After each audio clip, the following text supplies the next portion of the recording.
Bueno, el día de hoy quiero compartir con ustedes un devocional que le he titulado El juzgar a los demás.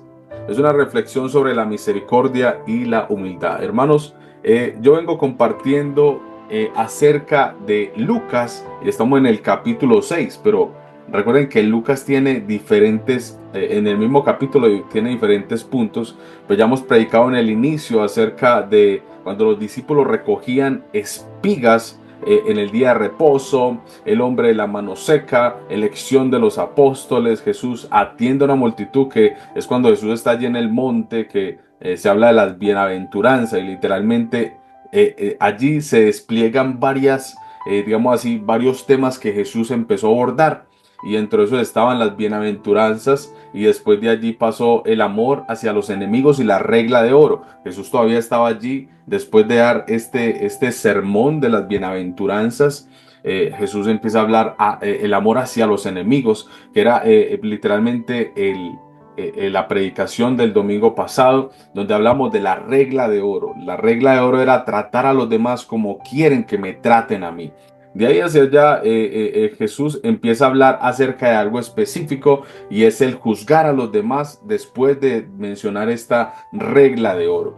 Y es natural, mis amados hermanos, de que Jesús, de alguna manera, el Señor Jesús está allí literalmente hablando acerca de esto porque en ese contexto podemos ver de que los fariseos, los líderes religiosos, tenían una tremenda tendencia a condenar a los demás por sus faltas, pero lo tremendo de esto era que no se examinaban a sí mismos, no examinaban sus propias vidas al momento de señalar a los demás. Ellos se basaban literalmente porque tenían, uno, autoridad religiosa, la potestad de poder seleccionar o abundar y juzgar referente a la palabra. El problema era de que ellos no eran perfectos y estaban solo juzgando y no se estaban mirando sus propios errores. Entonces, de alguna manera, Jesús, al ver de que ellos están allí, no sé si recuerdan de que yo en algún momento en estas predicaciones de Lucas mencioné de que después de que Jesús sana a una persona leprosa, en el capítulo 5 vemos como Jesús literalmente le dice a esta persona de que no le diga a nadie del pueblo, pero sí le dice, por favor, ve y dile a los sacerdotes conforme a la ley de Moisés, por favor, que te exoneren de ese tema de la lepra y puedas volver a la sociedad. Eso era algo por ley, pero cuando este personaje va donde los fariseos y les menciona de que había una persona que lo había sanado, pues generó la curiosidad y adicionalmente los milagros de Jesús que crecían y se volvía súper famoso. Jesús en el capítulo 5 apenas está en el desborde de todo digamos así, en todo el esplendor y todo lo que vino a hacer, a sanar, a libertar a los cautivos, a sacar a aquellos prisioneros de la cárcel, a pregonar la buena nueva de salvación y de alguna manera la palabra y las sanidades y milagros de Jesús llamaron la atención de todo el mundo y se volvió súper famoso en muy poco tiempo. Entonces cuando estos fariseos se dan de cuenta de que a través de esto Jesús sanó a este leproso, que era algo no tan fácil, esos leprosos tenían que estar aislados, están allí literalmente fuera de la sociedad, vestidos con ropas rasgadas, gritando que eran contaminados, y en el momento que eran sanados por misericordia de Dios, porque estas enfermedades eran caracterizadas como un pecado, por causa del pecado, y tenían que ser desterrados, y solamente los sacerdotes tenían la autoridad para permitir de que una persona que tuviera lepra volviera a la sociedad. Entonces cuando esta persona le va donde el pueblo y dice, mira, ya no tengo lepra, le dice a los fariseos y le dice, ve, Dios te sanó. No, fue una persona que se llama Jesús de Nazaret y está por ahí en el sector de Galilea predicando, y eso es algo impresionante. Entonces cuando les menciona esto a los fariseos, literalmente dice la escritura que hicieron un concilio de todos los fariseos, todos los escribas, todas las personas que eran caracterizados como rabinos, que enseñaban en las sinagogas de todo Israel. Se vinieron hacia donde estaba Jesús.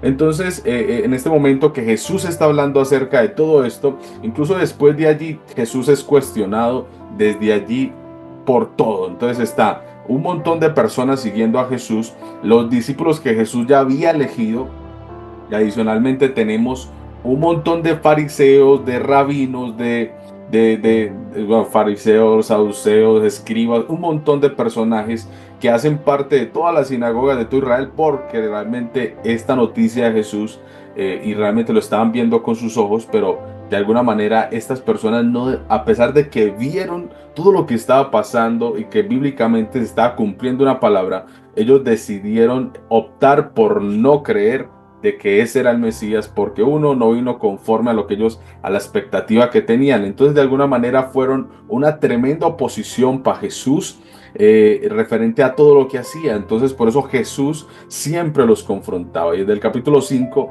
vemos cómo Jesús está confrontando a estas personas. Entonces en este contexto, la verdad, estos líderes religiosos tenían una tremenda tendencia a juzgar a los demás, pero no se examinaban a sí mismos.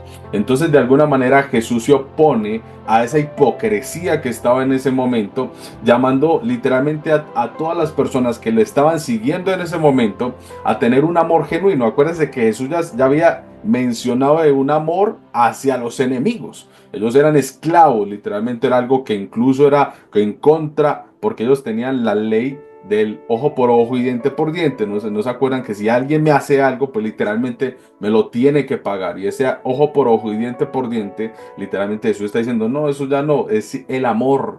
Es el amor hacia los enemigos. Entonces esa predicación de Jesús por eso generaba ese contraste diferente al otro, que de alguna manera era muy difícil de asimilar para el mismo pueblo, para los fariseos sí que más. Entonces de alguna manera ese amar a aquel que me tiene opresor es como no es tan fácil, porque él me está oprimiendo. Yo les mencionaba que en la predicación anterior que todas esas personas, esos soldados, violaban a las mujeres, los maltrataban, estaban siendo subyugados por el imperio romano. O sea, ellos no estaban siendo libres, o sea, literalmente tenían que pagar un impuesto que era caracterizado el impuesto más alto en la sociedad. Por eso mencionaba acerca de Mateo, la conversión de Mateo fue algo tremendo porque era un publicano. Entonces cuando vemos allí que incluso bajo este imperio ellos tenían que pagar, casi que se ganaban del 100% de lo que ganaban, tenían que dar el 36, el 40%, era un impuesto extremadamente alto, aparte las cargas que tenían que llevar y ser maltratados, o sea, literalmente no podían tomar decisiones propias, o sea, estaban totalmente gobernados. Entonces, al ver esta injusticia, era difícil de asimilar la información de Jesús, pero de alguna manera esa predicación de Jesús con autoridad, de alguna manera siempre impactaba en el corazón de los demás, y la enseñanza de la regla de oro era de Jesús, de traten a los demás como quieren que traten a ti. Ahora llega Jesús y viendo la hipocresía de los fariseos, literalmente empieza a notar de que ellos empiezan a juzgar, pero no se miran a sí mismos. Entonces lo que Jesús está llamando literalmente es a que todas las personas que le quieran seguir a Él, literalmente tengan una actitud genuina de amor y compasión hacia los demás. O sea, que las leyes de pureza y moralidad realmente es algo que se tenía que trabajar en ese momento. Entonces por eso les menciono de que Jesús está llamando a todos sus seguidores a que tengan compasión genuina con los demás. Con los demás, o sea, literalmente con los demás. Entonces aquí vemos este contexto en el que es muy fácil para nosotros literalmente el tema de juzgar a los demás, ¿no? Y esto es un punto que de alguna manera hace de que nos pongamos en una posición como si fuéramos Dios. Y realmente eso es algo que solo y exclusivamente le compete a Dios, y que en el momento del juicio menciona la escritura que seremos jueces también, pero en el momento no lo somos. En el momento somos personas totalmente imperfectas y que somos totalmente igualitos. O sea, yo creo que todos tenemos mil errores, y de alguna manera nos tenemos que ver con que no merecemos el reino. Nosotros somos personas que literalmente merecemos el infierno porque somos imperfectos al 1000%. Es a través de Cristo que podemos adquirir el cielo, y es aferrándonos a su bondad, y es aferrándonos a su misericordia, y es reconociendo que literalmente fuera de Cristo no somos nadie ni tampoco vamos a adquirir nada. Es por el amor de Dios y por la gracia divina que hoy podemos decir que somos salvos, y que por la misericordia de Dios podemos mirar al cielo y decir Abba Padre, porque de lo contrario no tendríamos no tenemos cómo pagar la tasa de lo que Cristo hizo en la cruz. Entonces no somos merecedores, es por gracia, es por amor y es por misericordia. Entonces aquí vienen las palabras de Jesús referente a esto y yo quiero empezar a desglosar literalmente este capítulo. Entonces, cuando vemos en el versículo 37, Jesús literalmente está diciendo lo siguiente: no juzguéis y no seréis juzgados, no condenéis y no seréis condenados, perdonad y seréis perdonados, dad y se os dará. Medida buena, apretada, remecida y rebosando, darán en vuestro regazo. Porque con la misma vara, con la misma medida con que medís, os volverán a medir. Y les decía una parábola. Jesús empezó a decir una parábola. ¿Acaso puede un ciego guiar a otro ciego? ¿No caerán ambos en el hoyo? No caerán ambos en el hoyo. El discípulo no es superior a su maestro, mas todo el que fuere perfeccionado será como su maestro. ¿Por qué miras la paja que está en el ojo de tu hermano y no echas de ver la viga que está en tu propio ojo? ¿O cómo puedes decir a tu hermano: hermano, déjame sacar la paja que está en tu ojo, no mirando la viga que está en el ojo tuyo? Hipócrita, saca primero la viga de tu propio ojo y entonces verás bien para sacar la paja que está en el ojo de tu hermano. Entonces, ese juicio y la condena entre los seres humanos nunca debe ser nuestras responsabilidades. Hermanos, realmente Jesús está mencionando: no juzguéis y no seréis juzgados. Literalmente Jesús está diciendo: ojo, cuidado, mucho cuidado, porque listo, es algo que le compete a Dios, pero si tú lo vas a hacer con la misma medida, o sea, con la misma vara con la que tú vas a medir, con esa misma vara te van a medir. Entonces, si tú juzgas, hermano, seréis juzgados. Pero si tú no juzgas, no seréis juzgados. Entonces, ahí es donde entra la palabra de Salomón que dice: el hombre se crea sus propias complicaciones. Dios creó al hombre perfecto, pero el hombre se crea sus propias complicaciones.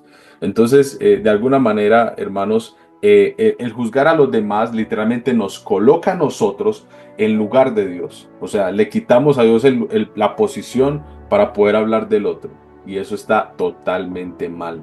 Eso está totalmente mal y eso es extremadamente delicado y es algo de lo que más tiene porcentaje en las familias, en las iglesias, en el trabajo y donde quieras. Todo el mundo está hablando de todo el mundo. Todo el mundo está hablando de todo el mundo. Donde tú quieras que vayas, siempre hay señalados. Siempre hay un punto de referencia para estar hablando del otro. Hermanos, y por eso yo les digo algo. Literalmente debemos de saber de que hay que perdonar. Nosotros fuimos perdonados por Dios. Y de alguna manera, si nosotros fuimos perdonados por Dios y empezamos a creer de que fuimos perdonados, entonces tenemos el derecho de juzgar. Literalmente vamos a ser condenados por causa de abrir mucho la boca. Recuerde que la Biblia menciona de que la misma lengua será inflamada en el infierno. ¿Por qué? Porque la lengua, siendo uno de los miembros más pequeños, se convierte en algo totalmente delicado, que puede acarrear bendición, pero también muerte. Y literal, puede ser espiritual hasta física. ¿Por qué? Y puede traer desgracia. La lengua, hermano, hay que pensar muy bien y rápidamente antes de hablar. Mucho cuidado, porque realmente uno podría entrar en una posición de juzgar a otra persona sin darse de cuenta. Incluso hay gente que se juzga a sí mismo y que se condena. ¿Por qué? Porque no cree en sí mismo, no cree en lo que Dios va a hacer y empieza a decir cosas sobre su misma persona sin tener en cuenta de que es algo que Dios va a hacer. Si Dios prometió algo con tu vida, ¿cómo tú te atreves a decir de que tú no lo puedes lograr si el que está diciendo que lo va a lograr es Dios, quien es soberano y que sabe cómo es tu inicio y que también va a saber sabe cómo vas a morir? Entonces, ese tema es algo que incluso estamos ejerciéndolo sobre nosotros mismos. Y la reflexión sobre esto es que hay que tener demasiado juicio cabal y pensar muy bien antes de mencionar algo sobre otra persona. Hermanos, la palabra del Señor es súper clara. Entonces Jesús está diciendo, hermanos, no juzguéis. Jesús solamente está diciendo, no se compliquen la vida. O sea, piensen súper bien, no se compliquen, no juzguen a nadie para que no sean juzgados. Más bien, silence, please, silencio, respire profundo y aporte al beneficio, a lo que es perdón. Analizando desde la posición, Cristo murió en la cruz y perdonó todas mis iniquidades.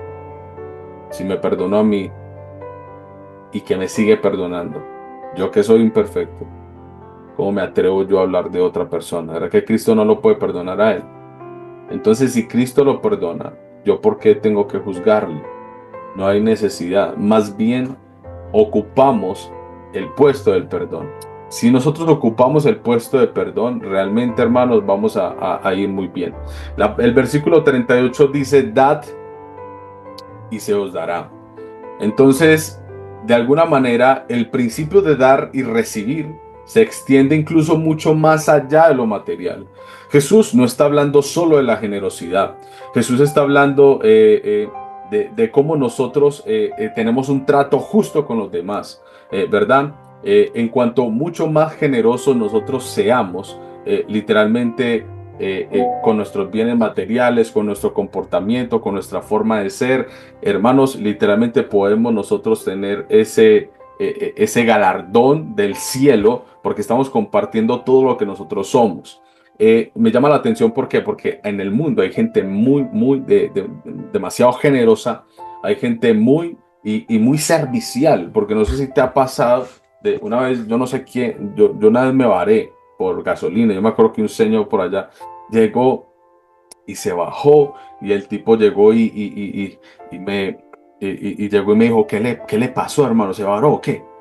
O sea, él venía rápido, pero después se devolvió. Yo, qué raro. Y el tipo, ¿qué pasó? ¿Se varó? ¿Qué le pasó? Yo no me quedé sin gasolina. Yo acá tengo una botella. Y llegó y sacó gasolina y me dio gasolina para la moto. Y yo, wow. De alguna manera eso me hizo clic en mi mente, porque yo dije, wow, o sea, todos podemos ayudar en algo. Y de alguna manera esa generosidad es muy gratificante para aquella persona que lo está recibiendo. Entonces llego yo y le digo al Señor, venga, pero ¿cuánto le debo? Y él me dice, no, no, no pasa nada, no pasa nada. Me ha pasado eso también. Lo único que te pido es que hagas lo mismo por otra persona. Si ves a alguien varado, por favor, para y le ayudas. Y eso me quedó plasmado en el corazón. De alguna manera me sentí como, hey, eso hay que retornárselo a otra persona. Eso se siente tan bien. Y hace poco estábamos acampando el 1 de enero. Ya nos íbamos a retornar mi familia y yo para la casa. Y de repente llega un señor que venía haciendo un tour con su esposa. Estaban viajando en su moto. Y ellos literalmente estaban en el tipo campamento. O sea, eso es algo que les apasiona. Pues un tema ahí puntual. Y yo obviamente los saludé, pues porque éramos pocos allí. Lo saludé y le dije, no, vecino, lo que necesite, hermano. Y más adelante, como al otro fue el 31, al primero él llegó y me dijo, no, lo vimos lo más de mal, que falla, me dice, nos dañó el colchón, no sé si tienes un parche. Y yo, que falla, hermano, no tengo un parche, pero ya yo voy a empezar a empacar. Y llego y le digo al señor, no, no, pero ven, te voy a dejar mi colchón.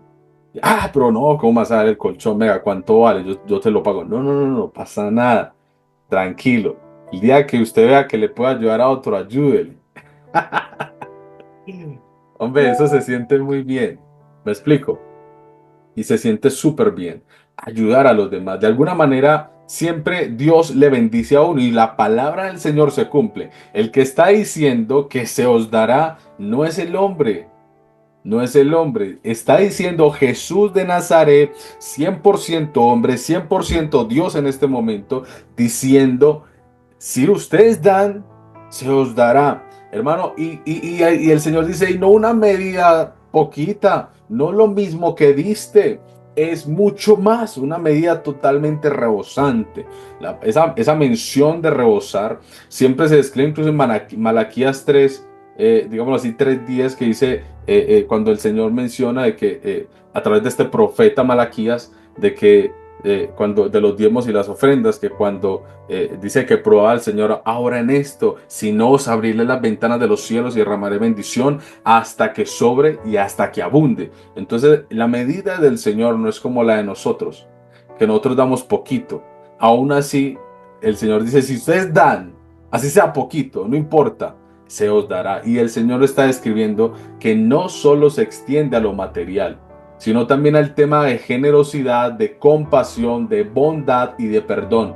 Cuando ustedes dan y ofrecen perdón a los demás, literalmente el Señor te va a perdonar todas tus fallas. Es lo que el Señor está diciendo. Si tú ofreces amor, te aseguro de que aunque no te den amor, en el reino de los cielos literalmente tienes un campo para brindarte el amor eterno. Entonces, si tú eres bondadoso con los demás y empiezas a tener esa compasión con las personas, yo he visto gente que ayuda a los enfermos, y no estamos hablando materialmente, estoy hablando de que van y los atienden y les ayudan. Por ejemplo, hace poco vi una persona que se desmayó en el bus y una muchacha se apropió de la situación, como si fuera su propia hermana, no sé, y llegó y la atendió y yo me voy con ella, etcétera, y literalmente se apropió de la situación. Y eso es un acto que literalmente todo el mundo se quedó sentado en el bus. Yo sí me iba a parar, pero yo vi que esta muchacha tomó la batuta y dijo, no, es como si fuera mi madre. O sea, ella llegó y empezó a atender la joven,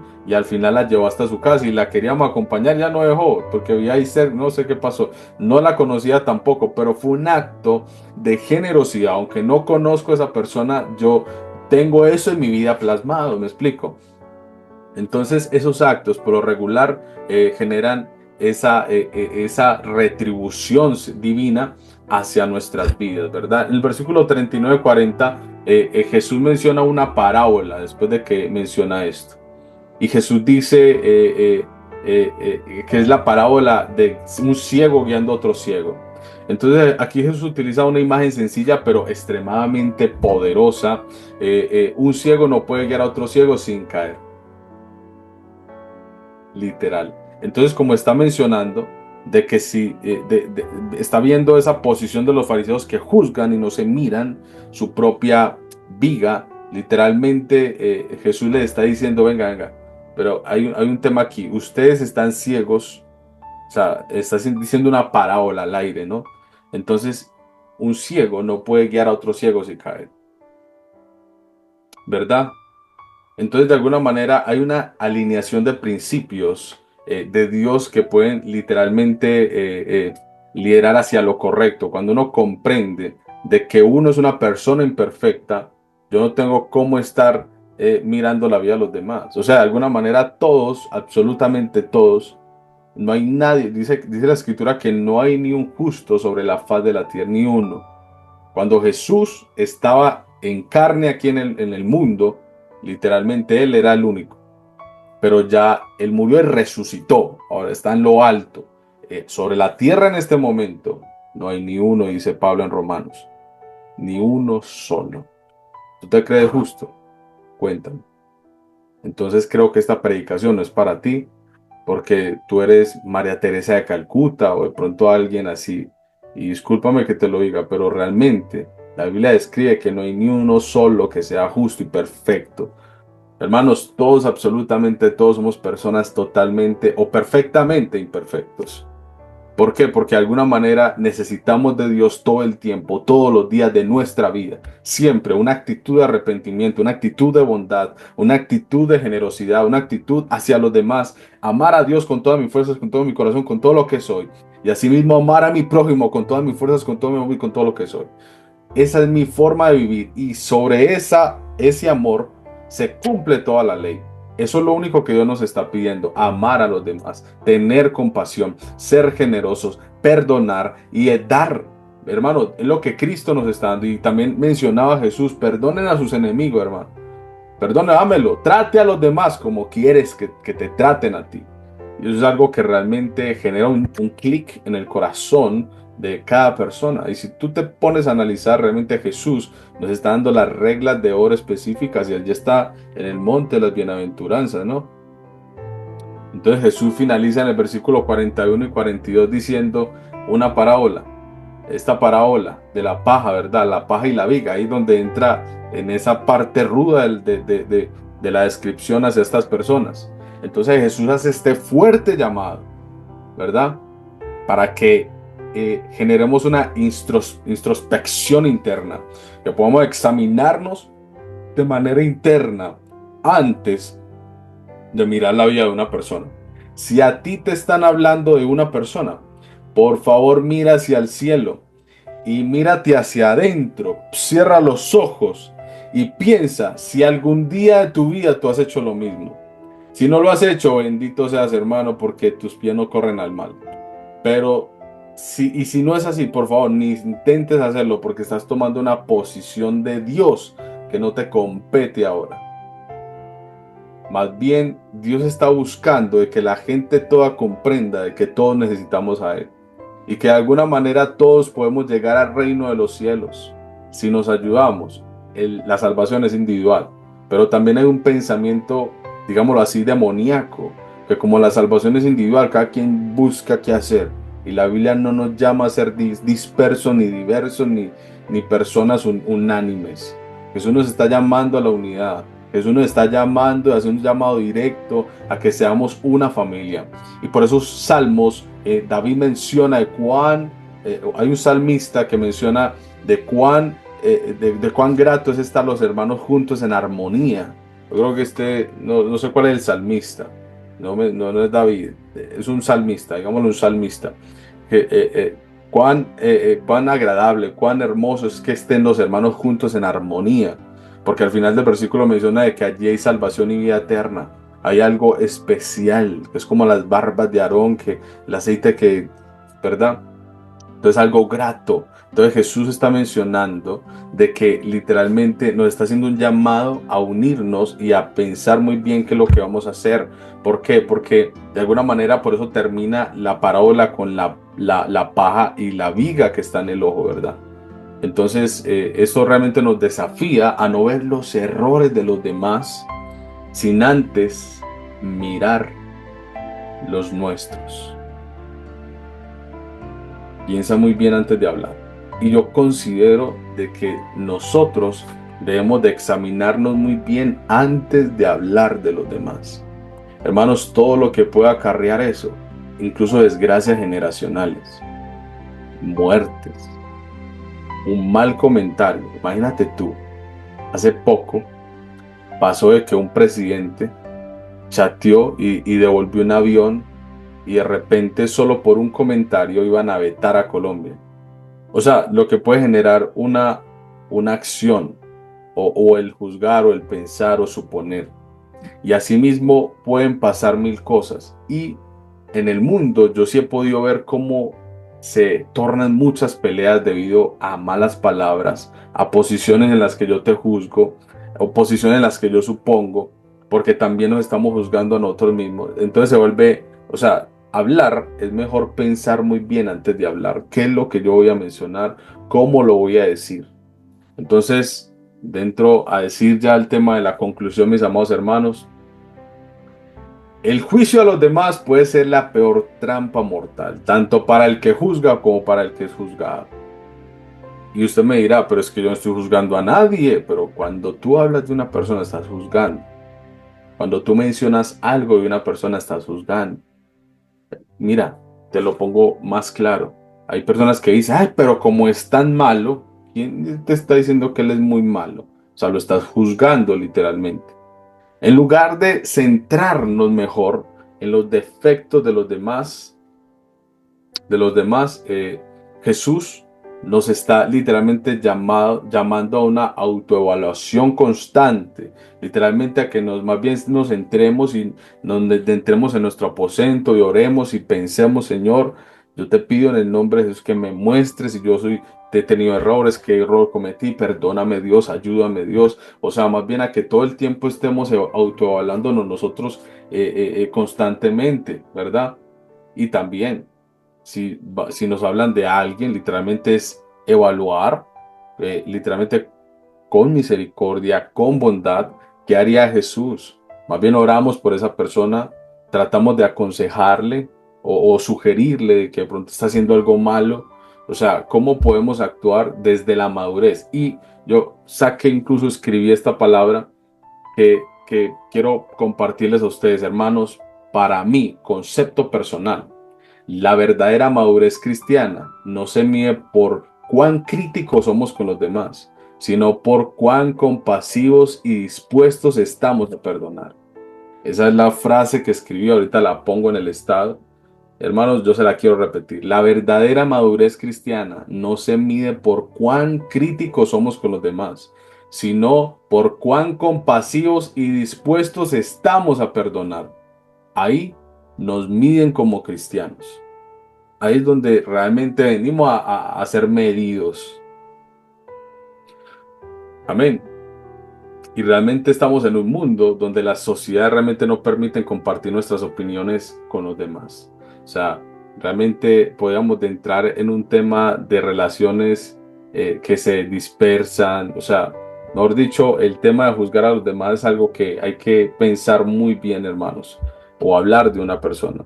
Así que Jesús hoy nos reta a nosotros a vivir sin la carga del juicio. O sea, Jesús está diciendo, no juzguen. Jesús nos está diciendo, porfa, no se estresen, o sea, vivan la vida del cristiano. O sea, hay una cruz que tienen que llevar diariamente de autoevaluación, de cómo camino, de cómo presentarme delante de Dios digno, sin de qué avergonzarme. O sea, solo cargue su cruz, hermano, y siga. Pero Jesús nos está invitando, venga, no solo cargue, si usted carga su cruz, pero si va a juzgar, se pone otra cruz encima. Entonces, no, Jesús dice, por favor, y nos está retando a vivir una vida sin la carga del juicio. O sea, no juzguen a los demás, déjenme eso a mí, me explico. O sea, que todos los días tenemos que estar reconociendo de que hay un proceso en nuestra vida también de perfección por parte del Espíritu Santo. Recuerda que el Espíritu de Dios está en tu vida y que te ayuda todos los días a que te santifiques. Entonces, más bien permite y sé lleno del Espíritu Santo para que caminemos todos en rectitud y amemos a Dios en espíritu y en verdad, como Juan 4:24 lo menciona, ¿no? Así que literalmente Jesús está diciendo de que primero nos centremos la vida misma a sacarnos la viga que tenemos en nuestro propio ojo. Y ahí podríamos mirar, hey, hermano, mucho cuidado con lo que está haciendo. A mí me pasó. Esa es una posición mejor. Y hermano, a mí me pasó lo que estás viviendo. Venga, no haga eso, no es necesario. Es muy diferente. Ajá, es muy diferente. Entonces, mucho cuidado con eso. Más bien, el Señor pida que seamos misericordiosos. Vamos a orar. Padre que estás en los cielos, en esta hora te damos gracias, Señor, por tu amor, por tu misericordia, Señor. Hemos compartido acerca de esta reflexión del día de hoy, el juzgar a los demás. Señor, está en Lucas capítulo 6, versículo 37, donde pudimos compartir de tu palabra. Yo te pido en el nombre de Jesús, de que tu palabra llegue a nuestro corazón, la pongamos por obra y que realmente satisfaga nuestro espíritu como tú lo tienes planeado. Realmente, Señor, tu palabra abunda en nuestro corazón, nos trae consuelo, gratitud y fortaleza para seguir adelante. Señor, llena a cada persona en esta hora. Permite que podamos, Señor, estar atentos a tu palabra y a cómo hacer lo correcto delante de ti. Señor, reconocemos que hemos sido pecadores, reconocemos que hemos juzgado. Perdónanos, Señor. Perdónanos por lo que no nos compete a nosotros y ayúdanos, Señor, a ser compasivos, bondadosos, misericordiosos, a ofrecer, a dar, a perdonar, bendito Dios. Padre, crea en nosotros un limpio corazón y que ese espíritu tuyo nos renueve, nos sustente, Señor. Permite, Señor, ver nuestros errores internos, Señor, y poder remendar y poder enmendar, bendito Dios, todo lo malo que hemos hecho delante de ti. Señor, poder cambiar nuestro comportamiento, poder cambiar nuestros pensamientos, poder cambiar nuestra forma de hablar y actuar, bendito Dios, porque a veces nacemos en una familia que de pronto juzgó mucho, de pronto nuestro comportamiento anterior, el viejo hombre, pero tu palabra enseña de que el viejo hombre pasó y ahora soy hijo tuyo, ahora soy nueva criatura, Señor, así que todas las cosas son hechas nuevas y yo quiero que tú renueves nuestro corazón, nuestro espíritu, nuestro cuerpo, nuestra alma, Señor. Ayúdanos, bendito Dios, a pensar siempre en tu palabra. Ayúdanos a pensar internamente cómo somos nosotros todos los días de nuestras vidas, Señor. Perfecciona. Yo creemos en que tú, Señor, cumplirás tu propósito sobre nuestras vidas. En el nombre de Jesús. Amén y amén.